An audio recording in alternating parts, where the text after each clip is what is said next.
Hi friends, ಎಲ್ಲರಿಗೂ ನಮಸ್ಕಾರ. ಬನ್ನಿ ಫ್ರೆಂಡ್ಸ್, ನಿನ್ನ ಜೊತೆ ನನ್ನ ಕತೆ ಸೀರಿಯಲಿನ ಇವತ್ತಿನ ಸಂಚಿಕೆ ಏನಾಗ್ತಿದೆ ಅಂತ ನೋಡೋಣ. ಅದಕ್ಕೂ ಮುಂಚೆ ಯಾರೆಲ್ಲ ನನ್ನ ವಿಡಿಯೋ ನೋಡ್ತಾ ಇದ್ದೀರಾ ಅವರೆಲ್ಲ ಒಂದು ಪುಟ್ಟದೊಂದು ಲೈಕ್ ಮಾಡಿ, ಹಾಗೆ ಸಬ್ಸ್ಕ್ರೈಬ್ ಮಾಡಿ, ಕಮೆಂಟ್ ಮಾಡಿ. ಬನ್ನಿ ಫ್ರೆಂಡ್ಸ್, ಸ್ಟಾರ್ಟ್ ಮಾಡೋಣ.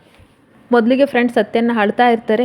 ತುಂಬ ಭೂಮಿನ ನೆನ್ಕೊಂಡು ಈ ಥರ ಆಯ್ತಲ್ಲ ಅಂತ ಸಿಚುವೇಶನ್ನ ನೆನ್ಕೊಂಡು ಅಳ್ತಾ ಇರ್ತಾರೆ. ಅವಾಗ ಆ ಕಡೆಯಿಂದ ಸಂಗೀತ ಬಂದ್ಬಿಟ್ಟು, ಈ ಸತ್ಯ ಯಾಕೋ ನೀನು ಅಳ್ತಾ ಇದೀಯಾ ಅಂತ ಕೇಳ್ತಾ ಇರ್ತಾಳೆ. ಅದಕ್ಕೆ ಅಯ್ಯೋ ಭೂಮಿನ ನೆನೆಸ್ಕೊಂಡು ಅಳ್ತಾ ಇದ್ದೀನಮ್ಮ, ದೇವರು ನಾನೊಬ್ಬ ಇದ್ದರೆ ಭೂಮಿನ ಕಾಪಾಡ್ತೇನೆ. ಯಾವತ್ತೂ ಸಹ ಹೆಣ್ಣಿಗೆ ಬೇರೆ ಏನೇ ಕಷ್ಟ ಬಂದರೂ ಸಹಿಸ್ಕೋತಾಳೆ, ಆದರೆ ತನ್ನ ಮಾನ ಮರ್ಯಾದೆ ತನ್ನ ಶೀಲಕ್ಕೆ ಕಳಂಕ ಬಂದರೆ ಸಹಿಸ್ಕೊಳ್ಳಲ್ಲ ಕಣಮ್ಮ.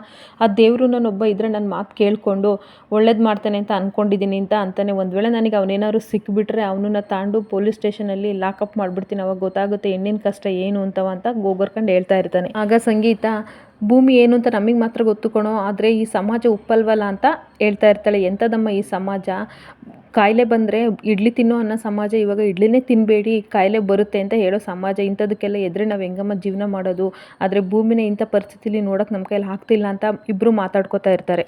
ಅಷ್ಟೊತ್ತಿಗೆ ಅಂಜನ ಬರ್ತಾಳೆ.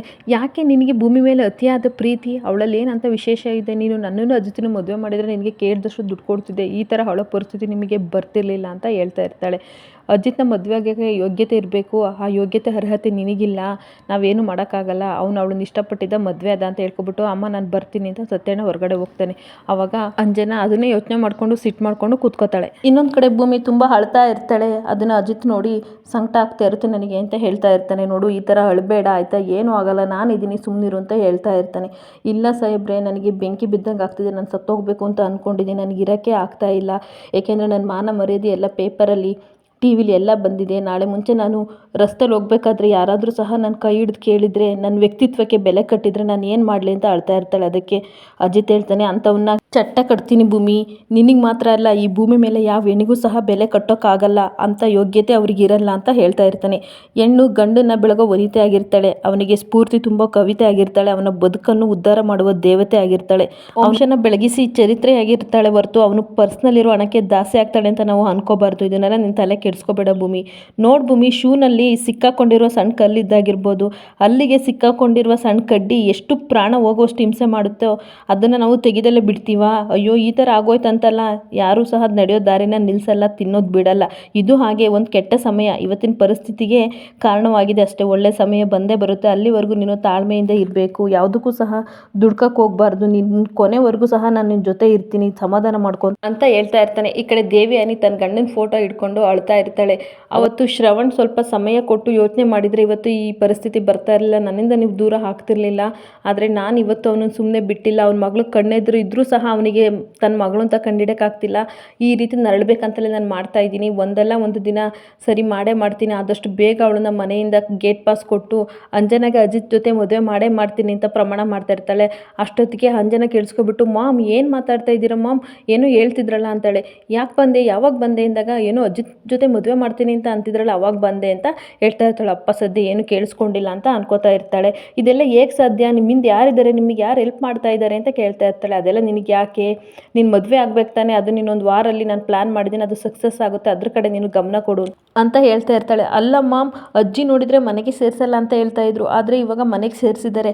ಅಜಿತ್ ಒಂದು ವಾರ ಟೈಮ್ ತೊಗೊಂಡಿದ್ದಾನೆ, ಅವಳು ನಿರ್ದೋಷಿ ಅಂತ ನಾನು ಪ್ರೂಫ್ ಮಾಡ್ತೀನಿ ಅಂತ ಹೇಳ್ತಾ ಇದ್ರು. ಅಷ್ಟೊತ್ತಿಗೆ ಸಂಗೀತ ಅತ್ತೆ ಬಿಟ್ಟೇ ಬಿಡ್ತಾರಾ ಮಾಮ್, ಇಲ್ಲ ಮಾಮ್, ಏನಾದರೂ ಮಾಡಿ ಮನೇಲೆ ಭೂಮಿನ ಉಳಿಸ್ಕೊಬಿಡ್ತಾರೆ, ಏನು ಮಾಡೋದು, ಇದೆಲ್ಲ ಹೇಗೆ ಸಾಧ್ಯ ಅಂತ ಹೇಳ್ತಾ ಇರ್ತಾಳೆ. ಹೌದಲ್ವಾ, ನೀನು ಹೇಳೋದು ಕರೆಕ್ಟು, ಇದಕ್ಕೆ ನಾನು ಏನಾದ್ರು ಒಂದು ಪರಿಹಾರ ಮಾಡಬೇಕಲ್ಲ, ಅಶ್ವಿನಿ ಹೇಳ್ದಾಗೆ ಏನಾದರೂ ಮಾಡಬೇಕು ಅಂತ ಮನಸ್ಸಲ್ಲಿ ಅನ್ಕೋತಾ ಇರ್ತಾಳೆ. ಅವಾಗ ಮಾಮ್ ಏನಾಯಿತು ಅಂತ ಕೇಳ್ತಾ ಇರ್ತಾಳೆ ಅಂಜನ.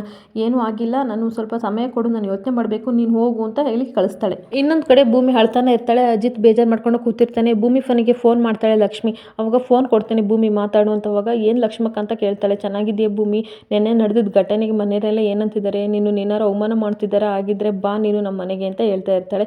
ಇಲ್ಲ, ನಾನು ಎಷ್ಟೇ ತಪ್ಪು ಮಾಡಿದ್ರು ಸಹ ಅವರು ಬೈತಾ ಇದ್ರು, ಆದರೆ ಇದೊಂದು ಪರವಾಗಿ ನನ್ನ ಎಲ್ಲರೂ ಸಹ ನನ್ನ ಬಗ್ಗೆನೇ ಯೋಚನೆ ಮಾಡ್ತಾರೆ, ನನ್ನ ಪರ ನಿಂತಿದ್ದಾರೆ ಅಂತ ಕಣ್ಣೀರು ಹಾಕೊಂಡು ಹೇಳ್ತಾಳೆ. ಎಷ್ಟೇ ಆಗಲಿ ದೊಡ್ಡವರಲ್ವಾ, ದೊಡ್ಡತನ ಅವರಲ್ಲಿ ಇದೆ ಅಕ್ಕ ಅಂತ ಹೇಳ್ತಾ ಇರ್ತಾಳೆ. ಕಣೆ ಒಳ್ಳೇದಾಯಿತು ಬಿಡು, ದೇವ್ರ ದಯದಿಂದ ಎಲ್ಲ ಸರಿ ಆದರೆ ಸಾಕು, ಇಲ್ಲಾಂದರೆ ನಾನು ಕರೆಯೋಣ ಅಂತ ಅಂದ್ಕೊಂಡಿದ್ದೆ ಅಂತ ಹೇಳ್ತಾಳೆ. ಸರಿ ಆಯಿತು ಇಡ್ತೀನಿ ಅಂದ್ಬಿಟ್ಟು ಫೋನ್ ಇಡ್ತಾಳೆ. ಅದಕ್ಕೆ ಅಜಿತ್ ಹೇಳ್ತಾನೆ, ಯಾರು ನನಗೆ ನಂಬ್ಸೋಕ್ಕೋಸ್ಕರ ಸುಳ್ಳು ಹೇಳ್ತಿದ್ಯಾ, ಯಾರು ನಂಬಿಸಿ ಏನಾಗಬೇಕಾಗಿದೆ ಅಂತ ಹೇಳ್ತಾ ಇರ್ತಾನೆ. ಇನ್ನೇನು ಮಾಡಲಿ ಸಾಹೇಬ್ರೆ, ಇಲ್ಲ ಅಂತ ಅಂದರೆ ಲಕ್ಷ್ಮಕ್ಕ ಬಾ ಅಂತ ಹೇಳ್ತಿದ್ದಾರೆ, ನಾನು ಹೋಗ್ಲಾ ಅಂತ ಹೇಳ್ತಾಳೆ. ಆವಾಗ ನಾನು ಬಿಟ್ಟು ಹೋಗಬೇಡ ಅಂತಾನೆ ಒಂದು ಕ್ಷಣ ಇಬ್ಬರು ಮುಖಾಮುಖಿ ನೋಡ್ಕೊತಾ ಇರ್ತಾರೆ. ಅಂದರೆ ನಾನು ಆ ಥರ ಎಲ್ಲ ಅಂದಿದ್ದು, ಅಗ್ರಿಮೆಂಟ್ ಎಲ್ಲ ಮುಗಿದ್ಮೇಲೆ ಹೋಗು, ಆ ರೀತಿ ನಾನು ಹೇಳಿದ್ದು ಅಂತ ಹೇಳ್ತಾ ಇರ್ತಾನೆ. ಹೌದು ಸಾಹೇಬ್ರೆ, ಅಗ್ರಿಮೆಂಟ್ ಮುಗಿಯೋವರೆಗೂ ನಾನು ಇರಲೇಬೇಕಲ್ವಾ, ಅದಕ್ಕೆ ನಾನು ಹೋಗಲ್ಲ ಅಂತ ಹೇಳ್ತಾ ಇರ್ತಾನೆ. ಸರಿ ಆಯಿತು, ನೀನು ಬೇಜಾರು ಮಾಡ್ಕೋಬೇಡ, ನನಗೆ ತುಂಬ ತಲೆನೋವ್ತಿದೆ, ಒಂದು ಕಪ್ಪು ಟೀ ತೊಗೊಬರ್ತೀಯ ಅಂತ ಹೇಳ್ತಾ ಇರ್ತಾನೆ. ನಾನು ಹೋಗಲ್ಲ ಅಂತ ಹೇಳ್ತಾ ಇರ್ತಾಳೆ. ಎಷ್ಟು ದಿನ ಅಂತ ಬಚ್ಚಿಟ್ಕೊಂಡೇ ಇರ್ತೀಯ, ನೀನು ಯಾರಿಗೂ ಎದುರು ಅವಶ್ಯಕತೆ ಇಲ್ಲ, ನೀನು ತಪ್ಪು ಮಾಡಿಲ್ಲ, ನಿನ್ನ ಪರ ನ್ಯಾಯ ಇದೆ, ಬಾ ಟೀ ಮಾಡಿಕೊಡು ಅಂತ ಕೆಳಗಡೆ ಕರ್ಕೊಂಡು ಬರ್ತಾನೆ. ಇನ್ನೊಂದು ಕಡೆ ದೇವ್ಯಾನಿ ಅತ್ತೆಗೆ ಟ್ಯಾಬ್ಲೆಟ್ ಕೊಡ್ತಾ ಇರ್ತಾಳೆ. ಈ ಕಡೆ ಅಂಜನೂ ಸಹ ನೀರು ಕೊಡು ಅಂತ ಅಂದಾಗ ಆಯಿತು ಅಜ್ಜಿ ಕೊಡ್ತೀನಿ ನಿಮಗೆ ಅಂತ ಕೊಡ್ತಾ ಇರ್ತಾಳೆ. ಅಷ್ಟೊತ್ತಿಗೆ ಅಶ್ವಿನಿ ಬರ್ತಾಳೆ. ಎಲ್ಲೋಗಿದ್ದಮ್ಮ ನೀನು, ಇಷ್ಟು ದಿನ ಕಾಣ್ತಾ ಇರಲಿಲ್ಲ, ನಿನ್ನ ಪ್ರಾಬ್ಲಮ್ ಎಲ್ಲ ಸಾಲ್ವ್ ಆಯ್ತು ಅಂತ ಅಜ್ಜಿ ಕೇಳ್ತಾಳೆ. ಹ್ಞೂ ಅಮ್ಮ ಸಾಲ್ವ್ ಆಯಿತು, ನೀವು ಚೆನ್ನಾಗಿದ್ದೀರಾ, ಈಗ ನಾನು ಬಂದಿದ್ದೇನಲ್ಲ, ನಾನು ನೋಡ್ಕೋತೀನಿ ಅಂತ ಹೇಳ್ತಾ ಇರ್ತಾಳೆ. ಅಷ್ಟೊತ್ತಿಗೆ ಮಾತ್ರ ತೊಗೊಳ್ಳಿ ಅಂತಾಳೆ, ತೊಗೋತಾ ಇರ್ತಾಳೆ. ಅಲ್ಲ ಅಜ್ಜಿ, ನಾನು ಈ ಥರ ಕೇಳ್ತೀನಿ ಅಂತ ಬೇಜಾರು ಮಾಡ್ಕೋಬೇಡಿ, ಬೀದಿಲಿ ಹೋಗೋರು ಎಲ್ಲರೂ ಸಹ ನಿಮ್ಮ ಸೊಸೆ ಬಗ್ಗೆ ಮಾತಾಡ್ತಿದ್ದಾರೆ ಅಂತ ಹೇಳ್ತಾ ಇರ್ತಾಳೆ. ಅವಳು ನನ್ನ ಸೊಸೆನೇ ಅಲ್ಲ ಅಂತ ಮತ್ತೆ ಸಿಟ್ಟಾಗ್ತಾ ಇರ್ತಾಳೆ. ಆವಾಗ ದೇವಿಯಾನಿ, ಯಾಕತ್ತೆ ಸಿಟ್ಟಾಗ್ತೀರಾ ನೀವು ಅವಳ ಮೇಲೆ, ಅವಳು ಏನು ತಪ್ಪು ಹೇಳಿದ್ಲು, ಎಲ್ಲ ನಮ್ಮ ಇವಳದೇ ತಪ್ಪು ತಾನೇ ಸೊಸೆದು, ಏನೂ ಮಾಡೋಕ್ಕಾಗಲ್ಲ, ನೀವು ಬೇಜಾರು ಮಾಡ್ಕೋಬೇಡಿ, ಆದಷ್ಟು ಬೇಗ ಅವಳನ್ನ ಮನೆಯಿಂದ ಕಳ್ಸೋ ಪ್ಲ್ಯಾನ್ ಮಾಡೋಣ ಅಂತ ಯೋಚನೆ ಮಾಡ್ತಾ ಇರ್ತಾರೆ. ಇನ್ನೊಂದು ಕಡೆ ಅಜಿತ ಭೂಮಿನ ಕರ್ಕೊಂಡು ಕೆಳಗಡೆ ಬರ್ತಾ ಇರ್ತಾನೆ. ಆಗ ಸಂಗೀತ ಬಂದು, ಯಾಕಮ್ಮ ಬಂದೆ, ನಾನೇ ಏನಾದರೂ ಬೇಕು ಅಂದರೆ ತಂದು ಕೊಡ್ತಿದ್ನಲ್ಲ, ನೀನು ಹೋಗು ಮೇಲ್ಗಡೆ ಅಂತ ಹೇಳ್ತಾ ಇರ್ತಾಳೆ. ಬೇಡ ಅಮ್ಮ, ನಾನು ಟೀ ಮಾಡ್ಸ್ಕೊಂಡು ಕುಡಿಬೇಕು, ಖಡಕ್ ಟೀ ಬೇಕು ನನಗೆ, ಅದಕ್ಕೆ ನಾನು ಭೂಮಿನ ಕರ್ಕೊಂಡ್ಬಂದೇನೆ ಅಂತ ಅಜಿತ್ ಹೇಳ್ತಾನೆ. ಬೇಡ ಕಣೋ ಅಂದಾಗ ಕಣಸನೆ ಮಾಡ್ತಾ ಇರ್ತಾನೆ. ಸುಮ್ಮನಿರು ಬೇಡ ಅಂತ ಹೇಳ್ತಾ ಇರ್ತಾನೆ. ಅಷ್ಟೊತ್ತಿಗೆ ಸತ್ಯನೇ ಓಡಿ ಬರ್ತಾನೆ. ಬಂದುಬಿಟ್ಟು ನನಗೂ ಒಂದು ಕಪ್ ಟೀ ಮಾಡಿಕೊಡು, ನಿನ್ನ ಕೈಯಾರ ನಾನು ಕುಡಿಬೇಕು ಅಂತ ಹೇಳ್ತಾ ಇರ್ತಾನೆ. ಅವಾಗ ಅಮ್ಮ ನಿನಗೂ ಬೇಕಂತ ಅಜಿತ್ ಕೇಳ್ತಾನೆ. ಹ್ಞೂ ಅಂದಾಗ 3 ಜನಕ್ಕೂ 3 ಕಪ್ ಟೀ ಮಾಡಿಕೊಡು ಅಂತ ಕಳಿಸ್ತಾ ಇರ್ತಾರೆ ಭೂಮಿನ. ಅವಾಗ ಹಾಗೆ ಮುಂದೆ ಬಂದುಬಿಟ್ಟು ಯೋಚನೆ ಮಾಡ್ಕೊಂಡು ನಿಂತ್ಕೊತಾಳೆ. ಇಲ್ಲಿಗೆ ಈ ವಿಡಿಯೋ ಮುಕ್ತಾಯವಾಗ್ತಿದೆ. ಈ ವಿಡಿಯೋ ಇಷ್ಟ ಆದರೆ ಪುಟ್ಟದೊಂದು ಲೈಕ್ ಮಾಡಿ, ಹಾಗೆ ಸಬ್ಸ್ಕ್ರೈಬ್ ಮಾಡ್ಕೊಳ್ಳಿ. Thank you.